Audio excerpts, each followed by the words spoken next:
Day 11, goals, habits, and pleasure. That's what we're talking about today. Have you written down your goals? This was something that we were doing back in the beginning. So if you haven't written your goals down yet, I would strongly suggest that you go back and watch some of the beginning videos, because it's important to know what your goal is in order to be able to set up a proper action plan. If you don't have a goal in mind, then you're just flying around willy-nilly and there's no real clear direction. So go back and watch the first videos if you have not written down your goals yet. So what are habits? Habits are the routines that we do on a regular basis, daily, more than many times a day. It's the automated choices that we make. And our habits, routines, and choices are what determine who we are. So our habits are really what help us to manifest or to achieve the goals that we want. Now, what does pleasure have to do with this? Habit loops are determined or driven by pleasure.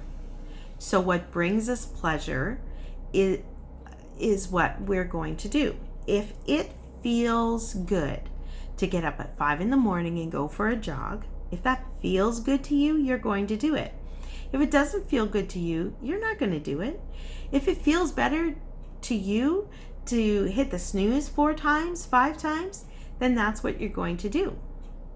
However, if hitting the snooze 4 or 5 times means that you're going to be late, or you're going to be rushed and running around and forgetting to do things and not starting your day off well, then that's no longer going to be pleasurable. What's going to be pleasurable is getting up on time so that you don't feel rushed and helter-skelter.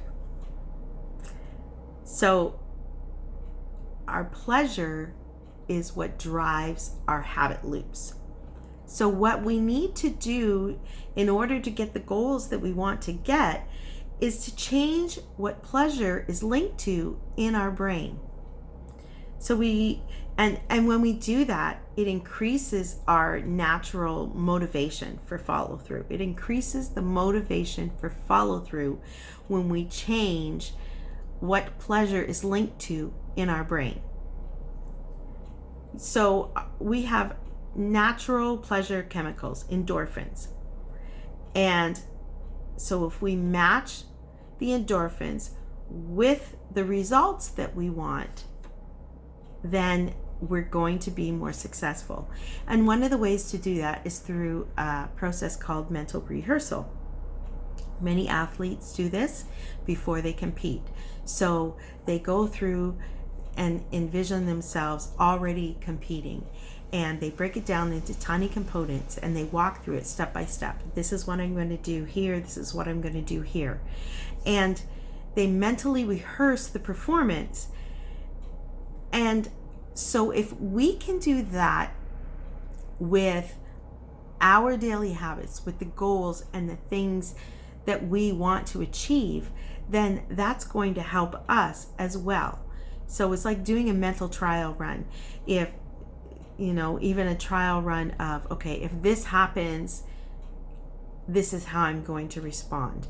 We do that with our kids. If this happens, what's the best way to respond to it?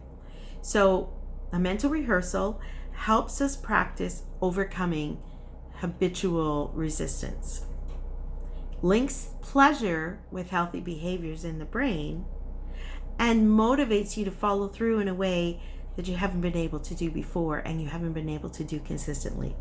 So one of the things you can do each day and even throughout the day is to say to yourself, if I follow through today, how will I feel tomorrow? If I follow through this week, how will I feel next week? If I follow through this month, how will I feel next month? How will I feel next year? We've all done New Year's resolutions, and a year later you look back and you say, I didn't do any of this. Why didn't I start? I've done it over and over again. I've said, this is going to be the year that I lose X amount of pounds. And then a year later, and I'm up another 20 pounds, and I think, why didn't I start last year? Because to me, it was overwhelming, and overwhelm doesn't bring me pleasure. And so I bury my head in the sand and do nothing. So the idea of a mental rehearsal is to look at yourself in the future as though you have already followed through. And by doing that, that gives you the motivation and the excitement to start the follow through now.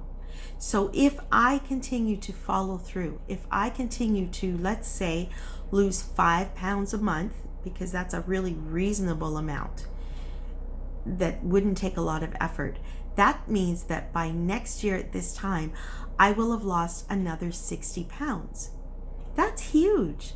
So do the mental rehearsal and ask yourself, if I follow through today, how will I feel tomorrow? Comment below. Let me know what you think.